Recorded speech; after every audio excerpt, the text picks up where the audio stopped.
sahur. I love ballerina cappuccino. Aku nggak apa lama. Apa sih nggak jelas, receh banget. Kenapa yang kayak gini tuh viral? Halo Mbak Gaby. Halo Kak Salsa. Jadi kemarin aku lagi sibuk banget nih, nggak sibuk sih, scroll sosial media di Instagram, TikTok, terus nemu satu video yang ya ampun absurd banget. Tahu kan yang tung tung sahur. I love ballerina cappuccino. Aku nggak apa. Gimana sih?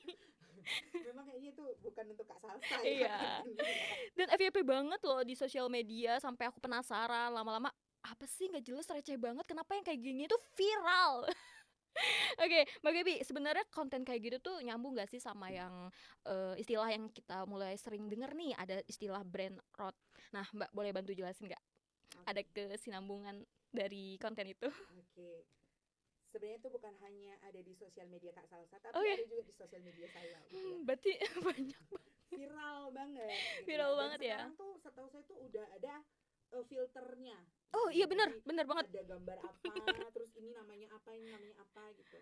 Dan kita orang dewasa tuh suka mencari tahu gitu ya, kenapa Kepo, ini penasaran. disebut tungtung sahur dan segala macam gitu ya, tapi kita tidak menemukannya gitu ya. Iya. Dan kalau Kak Salsa tanya tadi apakah ada hubungannya gitu ya, konten-konten receh ini dengan brain rot gitu ya, Mm-mm. karena brain rot ini lagi hype banget nih, Bener. dibahas di mana-mana gitu ya.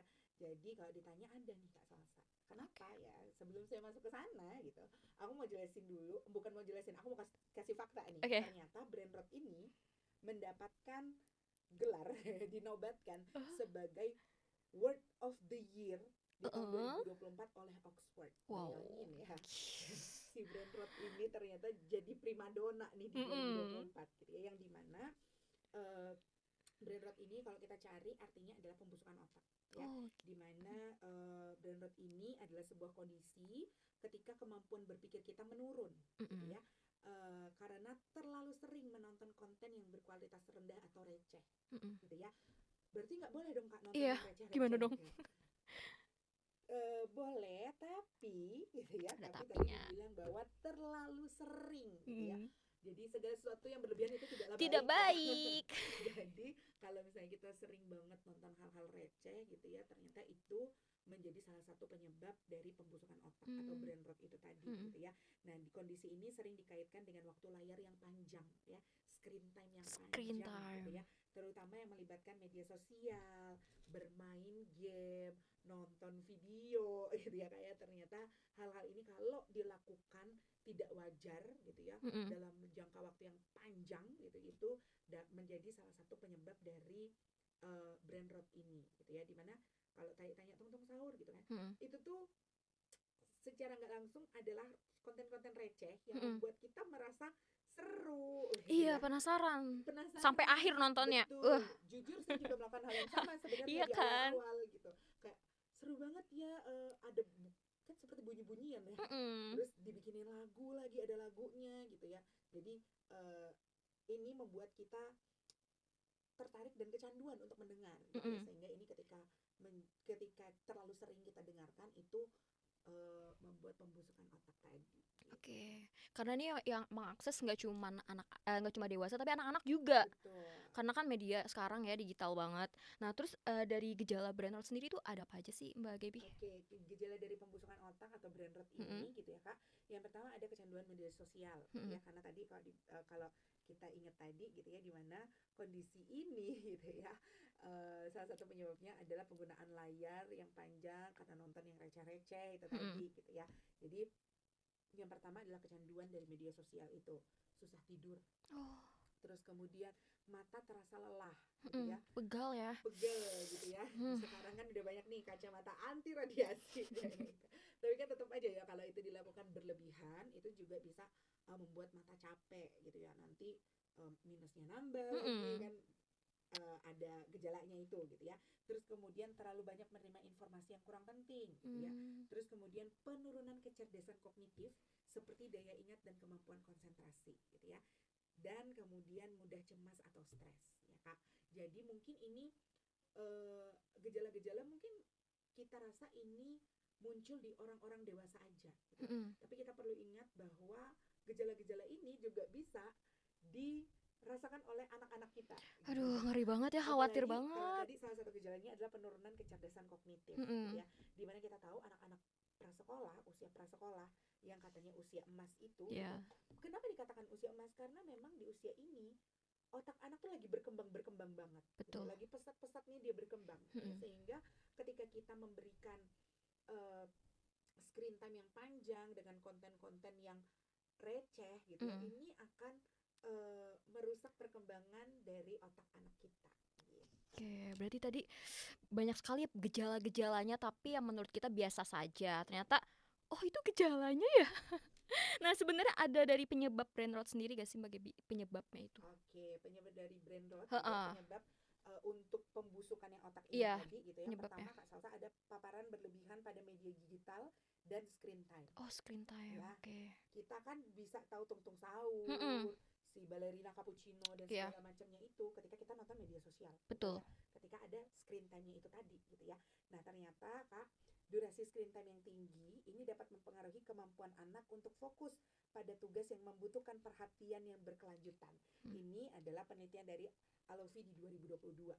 Mm-mm. Jadi ternyata kalau kita punya durasi screen time yang berlebihan gitu Mm-mm. ya, ini tuh punya pengaruh pada kemampuan anak untuk fokus, untuk uh, konsentrasi Konsentrasi. gitu ya Kak ya. Dan dimana konten digital yang dirancang dengan stimulasi yang tinggi Mm-mm. gitu ya. Stimulasi tinggi itu apa ya, kayak warnanya banyak gitu ya. Kalau kita Terlalu ngeliat game itu kan warnanya banyak banget iya. ya gitu. Nah, ini akan menyebabkan attention hijacking gitu Mm-mm. ya, dimana ini menurut Alofi di 2022 dia bilang bahwa dimana sistem dopamin anak menjadi terbiasa dengan hiburan instan Oke. gitu ya, dan membuat kegiatan, jadi gini, stimulasi instan ini gitu ya Kak ya, dimana hiburan instan, dimana kayak misalnya kita contohnya main game, Mm-mm.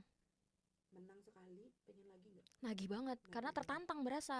rasanya tertantang, tapi Iya. ternyata ini adalah sebuah stimulasi instan gitu ya, Oh. yang dimana anak jadi kurang belajar untuk menikmati proses Mm-mm. gitu ya kan, padahal kan kalau di kehidupan nyata susah ya Kak ya, Mm-mm.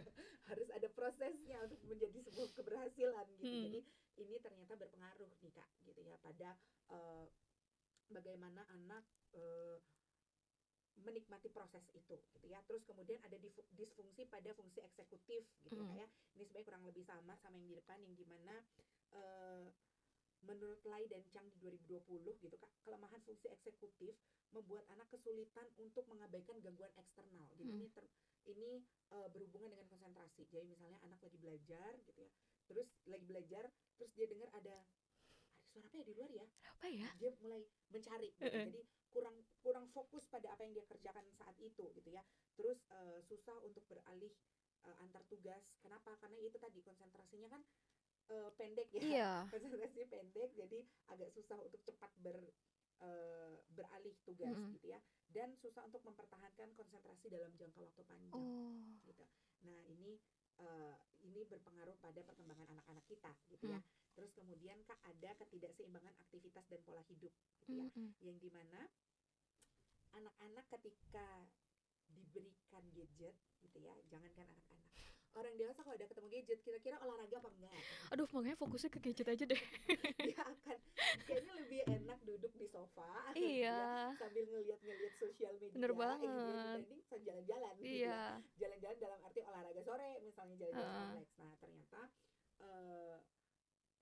brain rot ini gitu ya bisa menyebabkan ketidakseimbangan aktivitas dan pola hidup Kak. Jadi anak-anak yang menghabiskan waktu berlebihan dengan screen time cenderung mengurangi aktivitas fisik atau kegiatan bermain di luar ruangan gitu ya, yang dimana ini akan mempengaruhi bagaimana anak berteman gitu ya.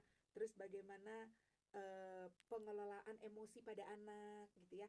Kan salah satu manfaat kita mengenalkan emosi pada anak kan supaya anak bisa berempati ya dengan orang lain gitu. Nah, ketika anak tidak mengeksplorasi gitu ya, jadi kan anak jadi tidak empati sama orang, jadi gak simpati sama Bener orang banget. gitu ya Kak ya. Dan di mana salah satu ketidakseimbangan pola hidup gitu ya Kak ya, dimana kurang tidur ini adalah penyumbang utama dari brain rot. Ini disampaikan oleh Shi di 2013 Kak. Jadi kurang tidur adalah penyumbang utama dari brain rot. Selama tidur gitu ya, sistem glimfatik itu membersihkan limbah metabolik dari otak gitu ya. Yang dimana kalau kita kurang tidur gitu ya, hal-hal alamiah yang terjadi, metabolisme dalam tubuh juga kan jadi tidak bekerja maksimal gitu ya ketika kita kurang tidur, tidurnya nggak nyenyak dan segala macam. Nah, kita balik lagi tadi bahwa salah satu gejala dari brain rot adalah susah tidur gitu ya. Jadi ini berkesinambungan panjang gitu ya. Dan yang terakhir Kak adalah salah satu penyebabnya adalah peran orang tua yang krusial gitu ya. Sering banget kalau Kak Salsa mungkin jalan ke pusat perbelanjaan, ke restoran gitu ya, udah pesen tapi lama gitu. Kita nggak tahu ya di boring dapur ada apa banget, gitu iya. boring banget, apalagi anak-anak kecil mungkin ya, dia boringnya tuh udah bener-bener aku pengen teriak aja gitu ya, Mulai tantrum. nangis gitu ya. Iya. Orang tuanya juga, gue juga lapar nih, bisa diem nggak misalnya kayak gitu. Tapi supaya ini win-win solution, menurut orang tuanya win-win solution, akunya tenang, anakku tenang, yang diberikan adalah gadget. Udah deh, buat Ade aja nih. Deh, biar lu diem. Iya. Ternyata ini hal yang salah Kak Salsa ya, karena memang fenomena menjadikan gadget ini sebagai alat hiburan atau pengasuh tambahan gitu ya, ternyata ini sangat berpengaruh pada anak gitu ya. Terus studi menunjukkan bahwa keluarga yang menetapkan batasan screen time itu punya manfaat yang lebih baik gitu ya. Makanya ini perlu menjadi perhatian bersama gitu ya. Karena screen time itu juga tidak boleh. Jadi sebenarnya American Academy of Pediatrics dia mengeluarkan panduan dalam menonton, dalam screen time. Ya, di mana anak di bawah 2 tahun itu tidak dianjurkan untuk ada screen time sama sekali gitu ya. Terus kemudian di usia 2 sampai 5 tahun itu maksimal 1 jam per hari. 1 jam dari 24 jam itu? Iya, tapi nggak boleh yang dari jam 1 sampai jam 2 misalnya. Itu dilarang juga karena itu akan overstimulation, ya, akan overstimulasi pada anak gitu ya. Dan di mana anak usia 6 tahun ke atas itu bisa di 2 jam per hari gitu ya. Nah, ketika ini dilakukan bersama gitu ya, ini kita akan sama-sama mencegah ya mencegah dari brain rot itu pada anak gitu. Karena sekali lagi salah satu yang menyebabkan brain rot kan adalah screen time yang berlebihan. Screen time berlebihan. Gitu dia. Oke, berarti tadi kan disepil juga tentang kegiatan-kegiatan pengganti selain dari gadget ya, atau alternatif deh yang bisa lebih sehat otaknya ini, ada gak sih Mbak Gaby? Spill dong. Oke, salah satunya gitu ya, ketika kita mau pergi keluar gitu ya, dalam arti ya tadi kayak contoh kasus tadi adalah kita mau makan di luar gitu ya, kita perlu ya memang jadi orang tua itu ternyata dituntut untuk kreatif gitu ya, dituntut untuk kreatif, dituntut untuk tidak terlena dengan hal-hal yang instan ternyata gitu ya. Jadi kita kalau misalnya memang mau keluar atau misalnya dalam perjalanan mudik misalnya, apalagi agak banyak long weekend nih ya, gitu. Jadi perlu kita menyiapkan mainan-mainan yang disukai oleh anak gitu ya, supaya bisa tergantikan nih waktu boring tadi gitu ya, yang nonton dari gadgetnya gitu ya, bisa kita alihkan dengan permainan-permainan yang dibawa gitu ya. Terus kita juga bisa bawa buku. Wah, sederhana banget gitu ya. Kita bisa bawa buku bacaan. Terus kita bisa bawa buku gambar, pensil atau pensil warna gitu ya, untuk mengganti aktivitas gadgetnya anak tadi gitu ya. Nah, oleh sebab itu salah satu juga yang bisa disarankan adalah keluarga itu punya waktu rutinitas Kak. Jadi bangun di jam berapa, makan, waktu snack, waktu bermain gitu ya, waktu tidur itu juga diperlukan gitu ya, supaya itu tadi gitu ya. Jadi enggak banyak waktu lowong yang kita pakai untuk memberikan screen time pada anak gitu ya, sehingga bisa dilakukan dengan kegiatan yang lain. Itu tadi dengan mengajak anak bermain gitu ya, anaknya dibawa mainan-mainan, dibawain buku gitu ya. Di waktu-waktu senggang misalnya itu bisa kita membaca buku bersama, bermain bersama, berolahraga bersama, aktivitas fisiknya aktivitas juga fisik. Karena mungkin kan aktivitas fisik untuk anak-anak kita tuh nggak angkat beban ya Kak ya, itu ekstrem banget. kasihan banget gitu ya. Mm-mm. Tapi kita bisa nih misalnya ngajak anak kita untuk jalan-jalan di komplek gitu. Kenapa gitu ya? Karena Kak, menurut Gottman di 2007 gitu Mm-mm. ya, eh, ada di otak kita tuh ada namanya brain derived neurotrophic factor atau BDNF gitu ya Kak ya. Dimana ini adalah protein penting untuk belajar dan memori. Nah, BDNF ini adalah pupuk alami otak Oh. gitu ya. Nah, dia bisa didapatkan dengan Mm-mm. aktivitas fisik. Jadi ketika kita melakukan aktivitas fisik gitu ya, protein ini eh, apa namanya tumbuh gitu ya. Dimana BDNF ini dia punya eh, fungsi gitu ya, dia punya keunggulan. Ini membantu otak untuk belajar, untuk mengingat. Dia mengkoneksikan sel otak satu dengan sel otak yang lainnya gitu ya, yang dimana membuat anak ditemukan ya Kak ya, setelah itu ditemukan penelitian bahwa ketika anak diberikan aktivitas fisik gitu ya, ditemukan anak dengan aktivitas fisik ini cenderung lebih fokus, terus cenderung lebih mudah memahami pelajaran, terus lebih cenderung punya daya tangkap dan daya ingat yang tinggi gitu ya. Yeah. Sehingga ini kita bisa jadikan kegiatan mengganti si screen time-nya tadi gitu. Nah, terus kemudian yaitu perbanyak kegiatan-kegiatan offline ya, Offline. kegiatan-kegiatan menyenangkan, bisa bermain bersama gitu ya. Dan yang pasti juga Kak, kita sebagai orang tua perlu jadi contoh gitu ya. Bener banget. Jadi kita perlu jadi contoh saat kita tahu ini waktunya dengan anak kita Mm-mm. gitu ya. Jangan sibuk dengan handphonenya gitu ya. Di postingan rabbit hole tuh ada Kak. Oh, Jadi ada. ketika kita menemani anak, jadi kita nemenin anak nih, kita Oke. merasa kita udah menemani anak Kita secara fisik ya, hadir. tapi ternyata kita sibuk dengan handphone kita, Mm-mm. itu akan membuat anak merasa dicuekin. Mm-mm. Kenapa? Karena tanpa sadar ya ternyata Kak, jadi kalau kita lagi sibuk dengan Sibuk gadget dengan kita, dengan gadget. handphone kita, Mm-mm. kita itu membuat muka yang silly face, jadi kayak Ya, jadi oke. anak tuh ngerasa dia diabaikan sama Diabaikan. orang tuanya Bener. gitu. Jadi perlu gitu ya orang tua untuk hadir secara fisik, secara perasaan gitu ya, secara kalau bahasa orang tuh tubuh, jiwa dan rohnya gitu ya, bersama dengan anak gitu ya, sehingga ini juga membangun bonding dengan anak.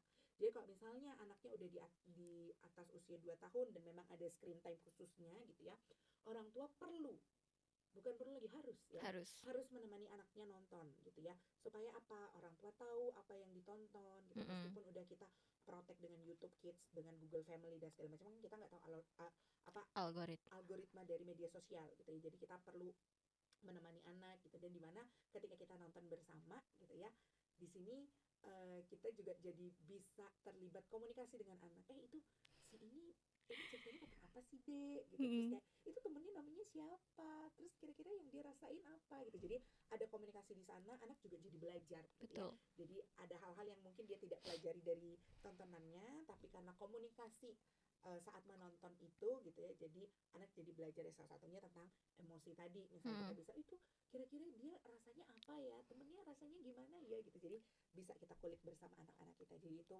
perlu banget untuk menjadi perhatian kita bersama, mencegah dari pembusukan otak anak-anak kita, dimulai dari kitanya dulu jadi contoh buat anak-anak kita. Kalau ini tidak waktunya screen time, ya jangan kita juga screen time di depan anak-anak kita. Kalau misalnya memang tapi ini kerjaan yang harus, ya silakan untuk mengambil jarak gitu ya. Misalnya lagi main di ruang keluarga, bapak atau ibunya boleh keluar dulu untuk mengangkat telepon dan segala macamnya itu. Jadi jangan dilakukan di depan anaknya. Oke, tadi kita mulai dari diri sendiri dulu Betul. ya, kita kasih contoh dulu. Karena anak itu peniru yang ulung. Betul. Dan menarik sekali ya, tadi bisa dari mainan favorit dia, terus kita carikan buku yang berkaitan dengan mainan dia misalkan, Betul. entah itu boneka atau bola. Jadi dia punya kegiatan kreatif sendiri. Nah, sebenarnya ini pertanyaan ada masuk ya, banyak yang masuk dari komunitas Rabbit Hole loh Mbak Gebi. Nah, kalau Mas Mbak atau Bapak Ibu yang mau bergabung bisa banget, caranya gimana Mbak Gebi?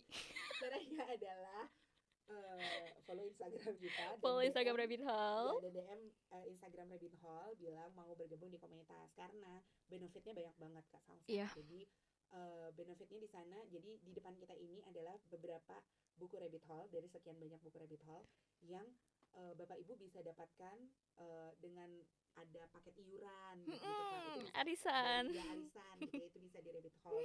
Terus kemudian kita itu ada webinar yang dimana setiap minggu kita Ih, ada webinar keren ya. banget setiap Jadi minggu dijejelin belajar. betul, belajar bersama Belajar gitu, bersama. belajar bersama untuk perkembangan anak kita gitu ya. Terus kemudian setiap minggu juga ada Q&A atau diskusi bersama psikolog, bersama pendongeng, dan Dongeng. kadangkala bersama orang tua yang lain gitu ya. Sering banget terjadi misalnya anaknya anak si ibu A gitu ya, ibu A cerita anak saya gini. Nah ternyata ada ibu B yang pernah mengalami hal hal yang yang sama, sama. terus dia sudah menemukan jawabannya apa. Nah itu bisa di-sharingkan di situ, didiskusikan bersama. Jadi di sana kita dapat paket lengkap deh. Saling mendukung. Betul banget. Oke. Nah, biar mempermudah juga link grupnya atau link komunitasnya aku taruh atau kami spill di video ini ya. Oke. Tinggal klik-klik aja. Terima kasih Mbak Gaby, luar biasa sekali materinya. Materi gak sih? Obrolan kita hari Obrolan. ini. Terima kasih Mbak Gaby. Terima kasih Kak Salsa.